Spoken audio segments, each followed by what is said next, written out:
বসে থাকি তাহলে আমাদের কমিটির অস্তিত্ব থাকবে না। কিন্তু একটা কথা বলতে পারেন, হয়তো অন্যান্য ইউনিটে বা অন্যান্য সংগঠনে আমাদের এটা হলো সহযোগী সংগঠন। এখন আমরা যদি বলি যে মূল দলে ওইটা করছে, যুব দলে এটা করছে, এখন আমরা তো আর মূল দল আর আমরা তো আর যুব দল না।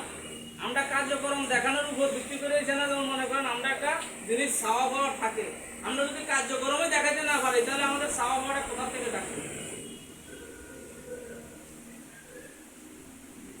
এখন এই সংগঠন আনার পরে আমি বারবার যতটা লাগান, যার যার এখান থেকে আপনার ব্যানার লাগান, পোস্টারিং করেন, হ্যাঁ আমাদের লাভ সার্থক আছে না আমরা সংগঠন দিয়ে ব্যবসা করে বাঁচতে, নিজের পকেটের টাকা দিয়ে সংগঠন চালাই, নিজের ফ্রম দিয়ে সংগঠন চালাই।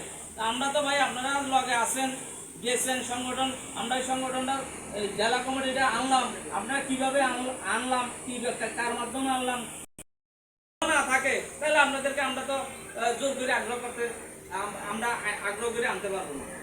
আপনাদের আগ্রহ থাকতে হবে।